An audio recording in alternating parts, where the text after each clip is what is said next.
Hi guys, and welcome back to Hither Green TMD and gauge. Well, today's project is to finish the 50. Last time he was here we airbrushed with a couple of little issues with my airbrush, but it all went okay. The general dirt and roof fading bits and pieces, and it's come out quite nice. I'm very pleased with it. Today we're just going to be picking out the little details, greasing the buffers, a bit of dirt around specific areas, wear on things like cab steps, and just the little finishing off bits, and then I shall off camera give it its final coat of varnish and it'll be done. I'll be able to put the screws back in the bodywork finally and not keep taking it to bits. For those who are new here, obviously you can select a playlist if you're after a specific topic in my videos. I'll be adding more sorted playlists so that we can narrow down things like weathering projects and techniques and things like that. So as we progress through this year there'll be added playlists which will help. So anyway, stick around and we will head to the workbench and we'll get this class 50 finished. Yes, I think I've got to tidy my workbench up a bit. There's not a lot of room on here, but as if by magic, first thing I'm going to do is just highlight a little pieces of sticky out stuff, and for that I'm just going to use the humble ordinary HB pencil, and I'm going to sort of go on metallic edges just and steps, and it just highlights the edges. So if we look at the top of the step, I'll just zoom you in a bit more.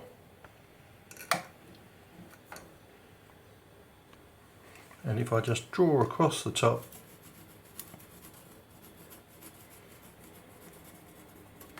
it highlights the top edge of the tread plates. You see that there?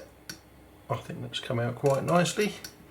And the same with the steps underneath with the pencil, and maybe a bit round the edge of a brake cylinder just there, and we'll do the others to match on the brake cylinders. So this one here, and maybe the end of the actuating arm, there could be a little bit of up there, edge of the handbrake lever. Again, the knuckle pins with the brake cylinder there.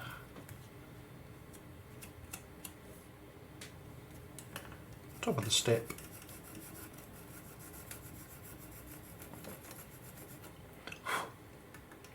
Just a highlight there.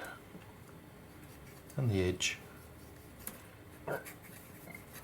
Other places could be like around the bits of the compressor.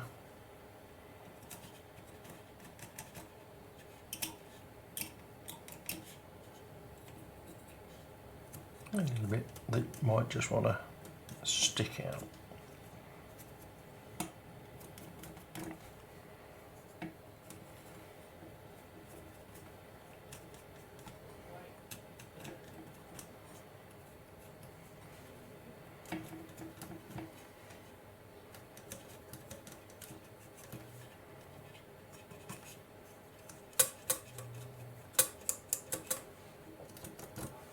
The best colour I've found for buffer grease is Rail Match Roof Grey applied with the cotton bud, and just dab it on there and dab it on and move it around up and down.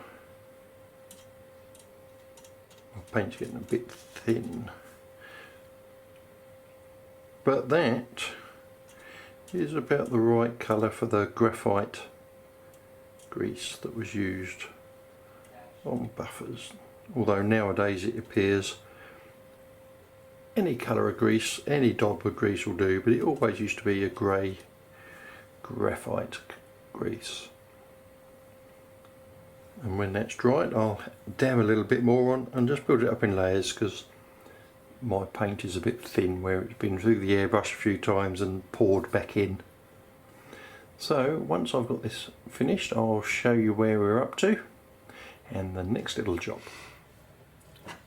So it all doesn't have to be big airbrushing, just a bit on the steps here, top edge of the steps where the shunter's been on and off, doing the jumpers. It doesn't even have to be even, just random dabbing around with the pencil.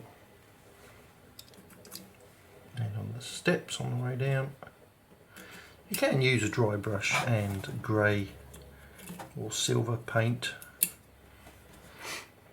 but it's simple as that. So I'm going to call the pencil job done.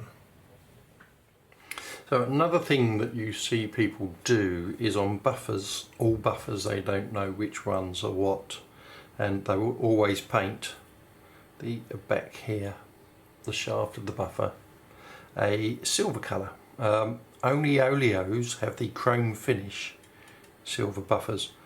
This buffer's on the class 50 and a lot of others with a big fat shank. These buffers here were greased. So just a little wash of grey around the back of the buffer heads on the shank of the buffer is much more prototypical for this design of buffer and this class of Loco. So only if it's a thin shank oleo oil filled buffer should you have the chrome seal, chrome stem on the buffer.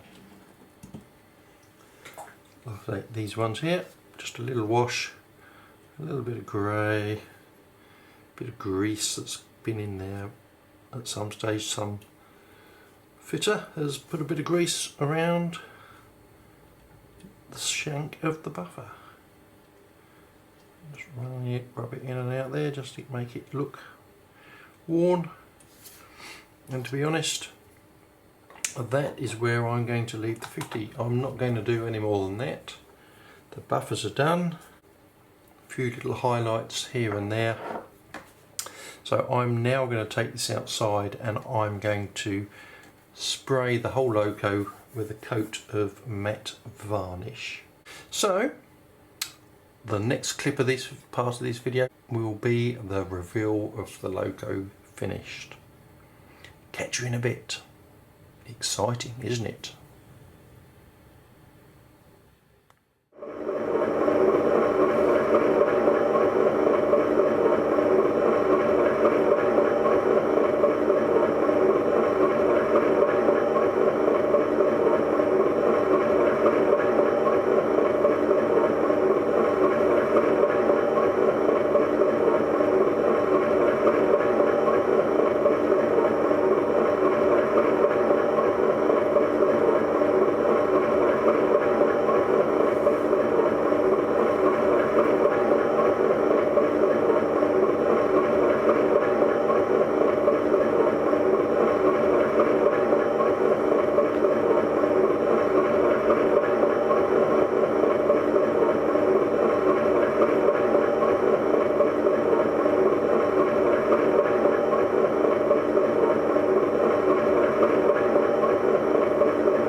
That's it, project finished.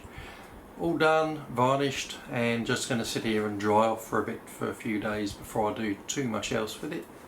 So any questions, comment section below, you know how it all works by now, and catch you on for the next project. Enjoy your modelling, stay safe, see you soon, see ya.